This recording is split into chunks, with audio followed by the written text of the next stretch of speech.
तो hello friend, एक बार फिर से राम राम सारा ने। तो कैसे हैं आप सब लोग? आई होप कि आप सब लोग बहुत अच्छे होंगे। तो आप सबका एक बार फिर से बहुत बहुत स्वागत है आपके अपने यूट्यूब चैनल परी व्लॉग में।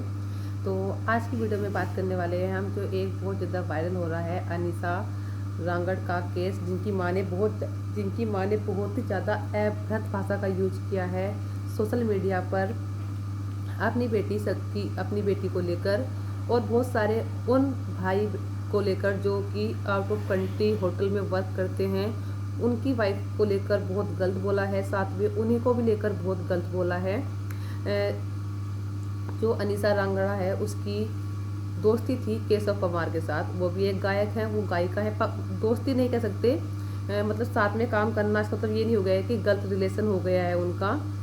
जब अनीसा की सगाई विजय जोशी के साथ हुई, जो कि एक कोचिंग सेंटर में बच्चों को पढ़ाते हैं, तो लोगों ने उस पर टिप्पणी करनी स्टार्ट की अनीसा के ऊपर कि इसकी दोस्ती तो केशव पवार के साथ थी और सगाई इसने विजय जोशी के साथ कर ली है।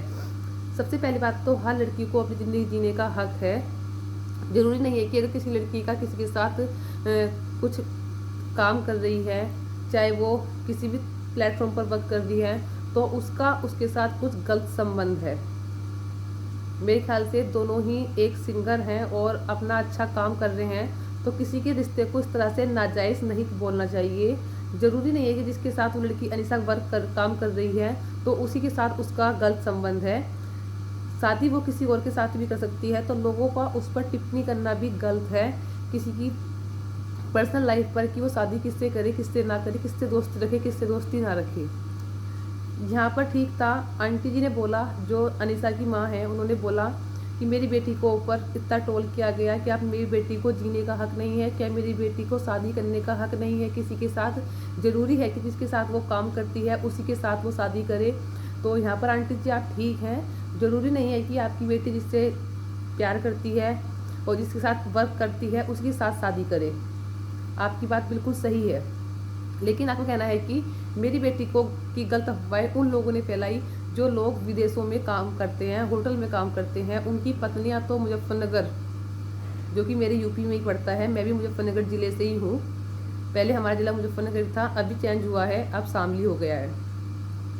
ठीक है, मुजफ्फरनगर में जाकर धंधे करती हैं इनकी पत्नी। ये तो बाहर जॉब करते हैं विदेशों में और इनकी पत्नियां धंधा करती हैं। तो आंटी जी, अगर आपकी बेटी को कोई ट्रोल कर रहा था या अब सब कह रहा था, तो आप एक सोशल मीडिया पर आकर इतने गंदे गंदे वर्ड बोल रही हैं जिसके साथ आपकी बेटी ने इतना काम किया। शायद इन्हीं केशव पवार की वजह से आज आपकी बेटी को लोग इतना जानते हैं। आप उनको इतना बोल रहे हैं कि बुढ़ा, साला, कुत्ता, क्या क्या बोल रहे हैं आप। तो आपकी उम्र को देखते हुए शायद आपको शोभा नहीं देती थी कि आप ऐसी बात बोले। अगर कुछ ऐसा गलत हो भी रहा था, कुछ असामाजिक तत्व आपकी बेटी को बदनाम कर भी रहे थे, तो आप सीधे जाकर पुलिस थाने में उनकी कंप्लेंट कर सकते थे। इस तरह से सोशल मीडिया पर आकर अपना और एक ऐसे आदमी का जिसका कहीं ना कहीं इस चीज़ में नामो निशान भी नहीं था, केशव पवार जी का मजाक ना उड़ाते। आप जाके सीधे कंप्लेन कर सकते थे उनकी। इस तरह से सोशल मीडिया पर आकर अपनी भी धज्जियाँ उड़वाई, और साथ में आपकी बेटी जिसकी शादी हो गई है विजय जोशी के साथ, उसकी फैमिली में भी क्या इज्जत रह गई होगी आप लोगों की। पूरी सोशल मीडिया पर आप लोगों ने इस तरह की लैंग्वेज यूज करके अपने आप को गलत साबित करा दिया। माना कि आपकी बेटी को गलत आप सब बोले जा रहे थे, लेकिन आप इस तरह से सोशल मीडिया पर आकर सभी भाइयों को जो विदेश में नौकरी करते हैं उनकी पत्नियों को लेकर इतना उल्टा सीधा नहीं बोलना चाहिए था। आपको आकर पुलिस थाने में कंप्लेन करनी चाहिए थी, ना कि अपने आप ही सोशल मीडिया पर आकर इतने ज़्यादा गलत अपशब्द बोलने चाहिए थे, वो भी उस आदमी के बारे में जिसकी वजह से ही आपका बेटी शायद आज इस मुकाम पर है।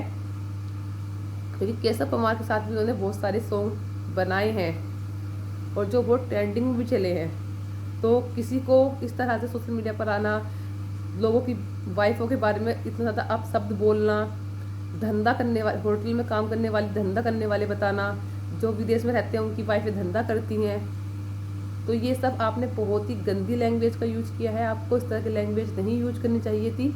माना कि आपने गलती मान ली है, लेकिन जो आपके मुंह से क्या आप सब निकले हैं, क्या आप उनको वापस ले सकती हैं? नहीं ले सकती। जो आपने एक बार बोल दिया, सोशल मीडिया पर आपकी वीडियो वायरल हो गई है, सब लोगों ने देख ली है, आपने कितने गंदे अपशब्द बोले हैं, तो आप सोचिए आपकी क्या इमेज रह गई। आप चाहती तो इस बात को शांति से बैठकर भी निपटा सकती थी कि लोगों को पता भी न चलता, लेकिन आपने अपनी बेटी की और अपनी खुद ही बदनामी करा ली, साथ में उस केशव कुमार की भी, जिसकी वजह से आपकी बेटी शायद यहाँ तक पहुँची है। तो आप खुद सोचिए, कभी कभी आदमी ना, माना कि आपने कहा कि मैं माँ बाप हैं, माँ बाप को गुस्सा जाता है, माना कि माँ बाप को गुस्सा जाता है, लेकिन माँ बाप तो बड़े हैं ना, बच्चे छोटे हैं। अगर बच्चों से गलती हो गई तो माँ बाप को तो संभलना चाहिए था ना। आपको अपनी बेटी, आपको सोच समझ के फैसला लेना चाहिए था, कदम उठाना चाहिए था। आप इस चीज़ की कंप्लेन कर सकते थे, ना कि आप उठाकर सीधे एक ही जिन्होंने भी आपकी बेटी को बदनाम किया उनके साथ साथ आपने पूरे जितने भी लोग होटल में वर्क करते हैं सबकी वाइफ को ही धंधे वाली बता दिया, मुजफ्फरनगर जाके धंधे करती हैं। तो आंटी जी, अपनी उम्र की लिहाज कीजिए।